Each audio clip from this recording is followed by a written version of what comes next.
తెలంగాణ అభివృద్ధి చెందేంత వరకు వారు అనేక కష్టం పడ్డా సరే పోరాడుతున్నారు మన కోసం అనే ఒక భావన క్రియేట్ చేయాల్సినటువంటి కుటుంబం వాళ్ళు పదవుల కోసం పైసల కోసం అర్రులు జాసి విపరీతమైనటువంటి ఒక గ్రీడ్ లాగా ఆ కుటుంబం అంతా కూడా పనిచేసింది. వారి మాటల్లోనే విన్నాం. ఇప్పుడు మనం వారు చెప్పినవి నిజంగా కూడా వాస్తవాలు. నేను కూడా చెప్తా ఉన్నా. ఎందుకంటే అంటే ఇలా డిఫరెన్షియేషన్ ఎక్కడ స్టార్ట్ అయింది అనుకోవాలి. జైలుకు పోయి వచ్చినప్పటి నుంచే జాగృతి కండువాలు కనిపించినాయి. ఒక మనం సినిమాలు చూస్తాం, బయట నిజాలు కూడా చూస్తాం. ఓ లాయర్గా మేము కూడా కేసులు చూస్తాం. నలుగురు కలిసి దొంగతనాలు చేస్తారు. తర్వాత ఏమైతుందండి, పంచుకునే దగ్గర దొంగతనం చేసేదాకా యూనిటీ ఉంటుంది, బయటకు వచ్చేదాకా యూనిటీ ఉంటుంది. పంచుకునే దగ్గర పరేషాన్ అయిపోయి ఏం పంపకాలు వచ్చినాయి, పైసల పంపకం, పదవుల పంపకం రెండు ఉంటాయి కదా. దానికోసం కుటుంబం కూడా ఇంత విచ్ఛిన్నం అవుతుందంటే ఆ కుటుంబం యొక్క పరిస్థితి మీరు చూడండి ప్రజలలో. కానీ ఎంతో మందిని తన ఒక్క మాటతో చూపుతో కంట్రోల్ చేసిన కేసీఆర్ సొంత కూతురుని కంట్రోల్ చేయలేకపోవడం ఏడ కంట్రోల్ అండి. ప్రజల్లో ఒక భావన ఉండే తెలంగాణ కావాలి. ఆ రోజు సరే ఒక పొలిటికల్ పార్టీగా వచ్చారు కాబట్టి కేసీఆర్ గారు నడిచినారు. ఆ తర్వాత జేఏసీ వచ్చిన తర్వాత జేఏసీ ఆధ్వర్యంలో నడిచినారు. అంతకుముందు తెలంగాణ ఉద్యమమే లేనట్టు మా ఆర్య కూడా మాట్లాడుతూ ఉంటే నాకైతే చాలా బాధ అనిపించింది. తెలంగాణ ఉద్యమం ఈ రోజు పుట్టింది కాదండి, 1969 కంటే బిఫోరే పుట్టింది. ఒక టైంలో వరంగల్లో టీచర్లను ట్రాన్స్ఫర్ చేస్తే అక్కడి నుంచి మొదలైంది అది. సో అక్కడి నుండి 1969 రూపము, ఆ తర్వాత 70s జయాంధ్ర ఉద్యమం వాళ్ళు తెచ్చినప్పుడు మళ్ళీ తెలంగాణ కోరిక మొన్న వచ్చినటువంటిది. కవిత గారు చెప్పింది వాస్తవం. ఇంకొకటి నేను చెప్తాను. నేను ఆ రోజు మంచిగా లాయర్ పని చేసుకొని నా వేలో నేను పోతా ఉన్నాను. అప్పుడు తెలుగుదేశంలో మాకున్న సాన్నిహిత్య సంబంధాల వల్ల సురేందర్ రెడ్డి గారు అనే ఎక్స్ ఫారెస్ట్ మినిస్టర్ ఫోన్ చేసి కేసీఆర్ గారు నిజంగా రిజైన్ సార్ ఆయన ఎప్పుడు చేయాలి, మేము ఆయనని సురేందర్ రెడ్డి గారిని గురువుగా భావించేది రాజకీయాలలో. ఆయన ఎప్పుడు చేస్తాడు, ఆయన చెయ్యడు అదే అంటే లే డిసైడ్ అయింది. తెలంగాణ కోసం ఆయన బయటకు వస్తున్నాడు, డిప్యూటీ స్పీకర్ పదవి. నేను విజయరామారావు, మత్స్వాచారి గారు వీళ్ళంతా ఎక్స్ ఫారెస్ట్ మినిస్టర్, అయినా వాళ్ళు ఎక్స్ ఎమ్మెల్యేలు.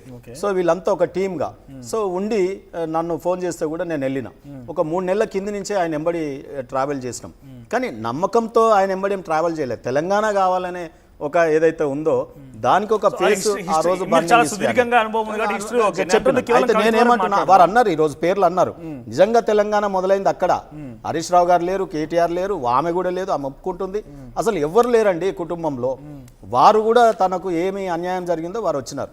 రెండోది మీరు ఇక్కడ గమనించాల్సింది ఏంటంటే వారు లేవనెత్తిన కరప్షన్ అంశాలు ఏవైతే ఉన్నాయో, వారి పేర్లు ఏవైతే తీసుకున్నారో, ఎస్ నిజంగా కూడా ఇవన్నీ జరిగినాయి. నేను కూడా నమ్ముతున్నా. ఇప్పుడు అన్ని జరిగిన తప్పని ఎప్పుడు అంటే తప్పు జరుగుతున్నప్పుడు చెప్పాలి. అంతా జరిగిపోయి మొత్తం అంతా అదే కదా, అయిపోయిన తర్వాత టైమింగ్ రాంగ్, వారు ఎంచుకున్నటువంటిది అంశాలు కరెక్ట్. కుటుంబంలో జరిగినవి మేము ప్రతిపక్ష పార్టీలు అన్నీ చెప్తూనే ఉన్నాం మొదటి నుండి. మేమంతా కూడా అవినీతి మయం అయిపోయింది. నేను వెళ్ళినప్పుడు కూడా ఏమన్నా బయటికి వెళ్ళి ఫిరాయింపులను తెచ్చుకున్నాడు, ఇవే ఫిరాయింపులు ఆయన మీదకి వేల్తాయి ఫిరంగులయ్యని కూడా మాట్లాడినా. అది నిజమే అయింది. ప్లాస్టర్ ఆఫ్ ప్యారిస్ వేసుకున్నాడు, అందాల బిల్డింగ్ కట్టుకున్నాడు, అవన్నీ కూలిపోయినాయి, పెచ్చులు ఊడిపోయినాయి. వచ్చిన ఫిరాయింపుల వాళ్ళు మళ్ళీ పోయిరు, కడియం శ్రీహర్ లాంటి వాళ్ళు అనేక మంది వెళ్ళిపోయారు. ఆ తర్వాత నేను అన్నాను పునాది రాళ్ళు కూడా కదులుతున్నాయి జాగ్రత్త అన్న. అంటే ఉద్యమకారులు అందరూ వెళ్ళిపోయారు బయటికి. మొదటి నుండి పార్టీకి వారికి కష్టాలలో ఉన్నప్పుడు కేసీఆర్ గారు ఎంబడి అటుకులు బుక్కినోళ్ళు, కేసీఆర్ కట్టిన తాయితలు కట్టుకున్నోళ్ళు. మమ్మల్ని ఎక్కడండి ములుగు అడివికి వేసినాడు, నాకు తాయిత కట్టి పంపించి. సో అటువంటి క్యాడర్ అంతా కూడా వెళ్ళిపోయినారు. ఒక్కొక్కరు కొత్తగా వచ్చిన వాళ్ళు అందరినీ అందరం ఎక్కించుకున్నాడు, ఉద్యమ ద్రోవులను అందరం ఎక్కించుకున్నాడు, ఆఫీసర్స్ని ఎగ్జిక్యూటివ్లు అట్లనే చేసినారు, లాలో గీపీలు అవి నియామకాలలో అట్నే చేసినారు. ఈ తర్వాత పార్టీ పదవులలో నామినేటెడ్ పదవులలో కూడా అట్నే చేసినారు. ఏమన్నా అంటే మా సొంటోళ్ళకి 1-2 ఏళ్ళు ఏదో చైర్మన్ ఇస్తాడు, మా వెనుకొచ్చి మమ్మల్ని కొట్టినోని మమ్మల్ని తిట్టినోని టీవీలలో మొత్తం వానికి 5-6 ఏళ్ళు పదవి ఇస్తాడు, ఎమ్మెల్సీలు ఇస్తాడు, ఎమ్మెల్యేలు ఇస్తాడు. ఆ కుటుంబం ఎప్పుడో వారు దిగజారిపోయిందండి మొత్తం కూడా. ఈరోజు వారి యొక్క పంపకాలలో తేడా వచ్చింది. వారు అన్నారు రేపటి నుంచి నేను నా తెరువు వస్తే కుటుంబంలో కూడా జరిగినాయి చెప్తా అన్నది. కానీ ఇప్పుడు మాట్లాడుతున్నది ఓన్లీ రాజకీయమే అంటుంది. సో ఇవన్నీ కూడా ప్రతిపక్ష పార్టీలు చెప్పినాయి. మేము బీజేపీ అయితే కోడై కూర్చున్నాం. ఆ రోజే ఈ కాళేశ్వరం పెద్ద అవినీతి ప్రాజెక్టు, ఇది ఏటీఎం లాగా కేసీఆర్ గారు పనిచేస్తుందని సాక్షాత్తు ప్రధానమంత్రి గారు కూడా చెప్పినారు ఆ రోజు. కానీ రేవంత్ రెడ్డి గారు ఎందుకో తాత్సారం చేసినారు. వారు ఇప్పుడు ఎవిడెన్స్ చెప్తా ఉన్నారు, ఏరోప్లేన్లో ఇద్దరు కలిసి వచ్చినట్టుగా. నిజంగా కూడా చెప్తా ఉన్నాను, ఈ రోజు ఉన్న ఎమ్మెల్యేలలో కేటీఆర్ కంటే హరీష్ రావు వెంబడి ఎక్కున్నారు డెఫినెట్గా. అయితే ఇప్పుడు హరీష్ రావు గారు బయటికి పోకుండా ఈమె డక్కనేసింది. ఇది ఈ రోజు ఇంకా చెప్తా ఉన్నా నేను, మళ్ళీ కుటుంబ కథా చిత్రమే ఇది. అనేది డిఫరెంట్ అండి. మా దాంట్లోకి రావాలంటే నీకు తెలుసు కదా, నైతిక విలువలకు లోబడి రావాలి, పదవులకు రాజీనామాలు చేయాలి, తిరిగి ఎన్నికలకు పోవాలి. గట్ల వచ్చేటోళ్ళు ఉంటే ఎవరన్నా వస్తారు. అట్లా ఆ రకంగా శుభ్రం చేసుకొని మళ్ళా వస్తాము, మా మైండ్ని మానసికాన్ని శుభ్రం చేసుకొని బీజేపీ పార్టీలకు వస్తామంటే అట్లా వస్తారేమో ఎవరన్నా, అది వేరు చర్చ. నేనేమంటున్నా అంటే ఈరోజు హరీష్ రావు గారిని ఆ కుటుంబమే కలిసి మెల్లిగా వదిలించుకొని అది చాలా సేఫ్ ల్యాండింగ్గా వారి ఫాదర్ మీద వచ్చినటువంటి అలిగేషన్స్ ఫాదర్ చేసినవి కావు, చుట్టూ ఉన్నోళ్ళు చేసినాయి అని ఒక క్రియేషన్ చేస్తూ ఉన్నారు. ఇది కేసీఆర్ గారికి మలినం అంటకుండా చూసుకునే ప్రయత్నంలో కుటుంబ సభ్యులకు అందరూ కలిసి ఆడుతున్న నాటకమే తప్ప ఇది వేరేది కాదు. కాళేశ్వరం కూలిపోయింది నిజమే, ఈ ఫార్ములా కార్ రేసులో డబ్బులు విదేశాలకు మళ్ళింది నిజమే, ఇలా అనేక సంఘటనలు జరిగినాయి నిజమే కదా. ఒక్కసారి ఇప్పుడు రఘునందన్ రావు గారు మాట్లాడారు కవిత ప్రెస్ మీట్ తర్వాత. హరీష్ రావు గురించి రఘునందన్ రావు ఏం మాట్లాడారో చూద్దాం. TRS party alias BRS party నుంచి సస్పెండ్ అయినటువంటి సోదరి శ్రీమతి కల్వకుంట్ల కవిత గారు మాట్లాడుతూ దుబ్బాక ఉప ఎన్నిక సందర్భంగా హరీష్ రావు గారిని అక్కడ ఇన్ఛార్జిగా పెడితే రఘునందన్ రావు గెలుస్తాడని మా కార్యకర్తలందరూ హరీష్ రావుని ఇక్కడ పెట్టకండి అని బాధపడ్డారు.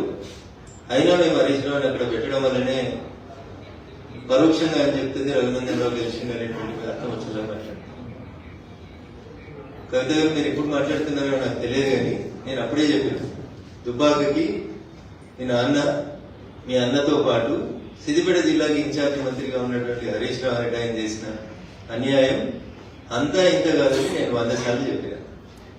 దుబ్బాకకి అన్యాయం జరుగుతుంది, వచ్చిన ప్రతి రూపాయి అయితే గజ్వేల్ పోతుంది, లేకపోతే సిరిసిల్ల పోతుంది, లేకపోతే సిద్దిపేటకు పోతుంది, మధ్యలో దుబ్బాకకు అన్యాయం జరుగుతుందని దుబ్బాక నియోజకవర్గ ప్రజలు 100 సార్లు చెప్పారు. మీరు ఇలా అదే మాట కొత్తగా చెప్తూ దానివల్లనే ఏదో జరిగింది అన్నట్టు చెప్తా ఉన్నారు. అది నిజం. ఆ రోజు నేను మాట్లాడితే టీఆర్ఎస్ మీద ఏదో రఘునందన్ రావు కోపంతో మాట్లాడిందని అనుకుంటారు, but it is a fact. Dubbaka నియోజకవర్గానికి అన్యాయం జరిగింది అంటే టీఆర్ఎస్ పార్టీ నాయకులు గౌరవనీయులు అప్పటి మా జిల్లా మంత్రి హరీష్ రావు గారి వల్ల జరిగిందని నేను ఎన్నికల సందర్భంగా చెప్పిన, ఎన్నికల తర్వాత చెప్పిన. దుబ్బాక ప్రజలు ఇప్పటికైనా దయచేసి దాన్ని అర్థం చేసుకోవాలని చెప్పి కోరుకుంటా ఉన్నాను. ఇది 100% నిజం. దుబ్బాక ప్రజలు మార్పు కోరుకున్నారు. మీ కుటుంబ పాలన వద్దనుకున్నారు, మీ అవినీతి పాలన వద్దనుకున్నారు, దుబ్బాక నియోజకవర్గం మీద హరీష్ రావు గారు పెత్తనం వద్దనుకున్నారు. అందుకనే దుబ్బాక ప్రజలు స్వచ్ఛంగా మనస్ఫూర్తిగా ఓటేస్తే రఘునందన్ రావు కూడా మాట్లాడుతూ బేసిక్గా రఘునందన్ రావు అంటేనే ఫ్యామిలీ విభేదించడం, లేకపోతే దుబ్బాకలో ఆయన ఏ రకమైన ఫైట్ చేసినో చూసినాం కాబట్టి దుబ్బాకకి తీవ్రమైన అన్యాయం చేసింది ఈ కుటుంబం రకంగా ఆయన కూడా మాట్లాడుతున్నారు. నాకు ఒక విషయం చెప్పండి తాడు శ్రీనివాస్ గారు, నిజంగా కేసీఆర్ అంటే అల్టిమేట్గా ఆయన కన్ను చూపుతోనే ఒక సెక్టర్ ఆఫ్ పీపుల్ మొత్తం కూడా ఆర్గనైజ్ చేయగలుగుతారు. ముఖ్యంగా పార్టీలో అయితే ఇలాంటి వాళ్ళు చాలామంది ఉన్నా కూడా కన్ను చూపుతో ఒక మాటతో మొత్తం అందరూ సెటరేట్ చేయగలుగుతాడు. అలాంటి వ్యక్తి సొంత కూతురుని ఎందుకు కంట్రోల్ చేయలేకపోయాడు కదా. ఇప్పుడు తర్వాత కొంత కళ్ళు చూపు ఇప్పుడు అంపశయ్య మీద ఉన్న భీష్ముడితో సమానం కేసీఆర్ గారు. అంపశయ్య మీద ఉన్న భీష్ముడితో సమానం ఇప్పుడు ఆయన ఆ రకంగా ఉన్నాడు. ఇప్పుడు పాపం ఈమె మరి సాక్రిఫైస్ చేసి కుటుంబాన్ని కాపాడే ప్రయత్నం చేసుకుంటున్నట్టుగానే కనిపిస్తుంది. ఇప్పటికి అవినీతి మరకలు తండ్రికి అంటకుండా వాళ్ళ అన్నదాకా రాకుండా అది సంతోష్ గారి రూపంలోనో హరీష్ గారి రూపంలోనో ఇంకో రూపంలో బయటకు వెళ్ళే ప్రయత్నం చేస్తారు. నేను ఇక్కడ మా అభ్యంతరం వల్ల ఏంటంటే వీరి కుటుంబం యొక్క ప్రాబ్లమ్స్ అన్ని తెలంగాణ ప్రజలే అని మాట్లాడమే ఇది చాలా ఘోరం, ఇది అన్యాయము. తెలంగాణ మంచిగా ఉంది. తెలంగాణ ఈరోజు దేశమంతా అభివృద్ధి చెందుతుంది, దాంతోపాటు రాష్ట్రం అభివృద్ధి చెందుతుంది. రాష్ట్రంలో కూడా అనేక కార్యక్రమాలు జరుగుతూ ఉన్నాయి. వాటి మీద ఎక్కడ మాట్లాడట్లేదు కదా కుటుంబం. మొత్తం కుటుంబం సోదంతా తీసుకొచ్చి ఈరోజు మీడియాలో స్పేస్ కానీ ప్రజల పక్షం ఏం మాట్లాడుతున్నాం మనం చెప్పండి. ఎవరైనా చర్చ ఏం జరుగుతున్నది? కుటుంబ డ్రామా కథా చిత్రం. ఇది మీరు సీజన్ 3 కేసీఆర్ రాజకీయ చాణక్యుడు. ఇది కేసీఆర్ రాజకీయ చాణక్యుడు.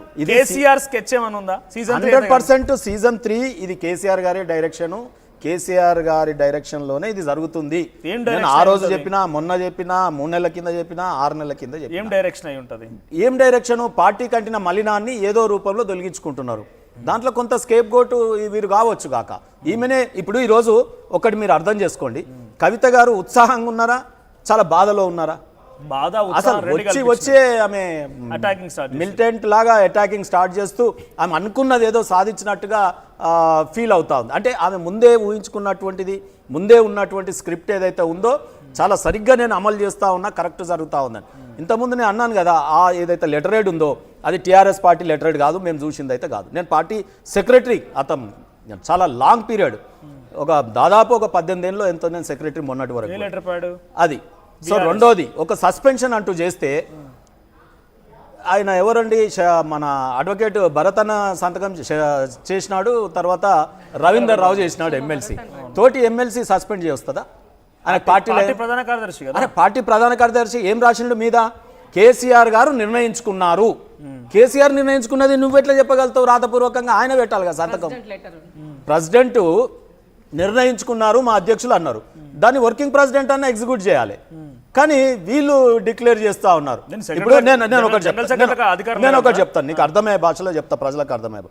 ఇప్పుడు మీరు ఒక నిర్ణయం తీసుకుంటారు, మీరు నిర్ణయం తీసుకున్న దాన్ని నేనే వచ్చి లెటర్ రాసి మనోజ్ గారు నిర్ణయం తీసుకున్నారని లెటర్ ఇచ్చేస్తానా? మీరు నిర్ణయం తీసుకుంది మీరు సంతకం పెట్టి బయటికి పంపాలి కదా. కానీ ఈజీగా ఉంటారు డైరెక్షన్. అరే కార్యవర్గంలో చెప్పు, అది ఓకే. కార్యవర్గం చర్చించింది, సెక్రటరీ పోయి నిర్ణయం ప్రకటిస్తున్నాడు అని చెప్పాలి. ఆ లెటరు ఫార్సే. సస్పెన్షన్ ఏందండి? అందరినేమో ఎక్స్పెల్, వీరినేమో సస్పెన్షను. ఆ మొత్తం కాంటెంట్ కూడా దాంట్లో మా అడ్వకేట్ అయినటువంటి భర్తన మరి ఎందుకు ఆయన చెప్పలేదో కానీ ఈరోజు అది క్రమశిక్షణ కమిటీ చైర్మన్, అది ఎప్పుడైతే జరిగిందో మాకు తెలియదు. కార్యవర్గం మీటింగ్ చేసి నిర్ణయం తీసుకొని ఇంత పెద్ద ఎమ్మెల్సీ ఎంపీగా చేసినారు. వారి కుటుంబంలో వారి నిజంగా కూడా జాగృతితో ఆమె కార్యక్రమాలు చేసింది, కల్చర్ యాక్టివిటీస్ చేసింది. టీఆర్ఎస్ పార్టీలో లేటుగా వచ్చినా సమానంగా కార్యకర్తలాగా పోరాటం చేసింది అయితే వాస్తవమే కదా. సరే వాళ్ళ కుటుంబం కోసమా పదవుల కోసమా తర్వాత తేలింది. ప్రభుత్వం వచ్చినాక వాళ్ళ బుద్ధి మారింది, బుద్ధి గడ్డి తిన్నది, వాళ్ళు సంపాదించారు, గడ్డి గడిచారు, ఇలా కర్మ ఫలితం అనుభవిస్తున్నారు, అది వేరు చర్చ. కానీ ఉద్యమ కాలంలో వారు పని చేసినారు కదా. సో ఆ పని చేసినామని ఈ పని చేయని వాళ్ళు సస్పెండ్ చేసిరట. కార్యవర్గ సమావేశమో, పోలిట్ బ్యూరో సమావేశమో, లేకపోతే వర్కింగ్ ప్రెసిడెంట్ లెటర్ మీద సింబల్ కూడా లేదండి. మీరు చూడండి, అప్పటిదప్పుడు ఏదో కంప్యూటర్లో టైప్ చేసి ఇచ్చింది. ఆ కలర్ గానే కాదు, సిపిఎం లాగుంది అది కలర్, కమ్యూనిస్ట్ కలర్. అంతకంటే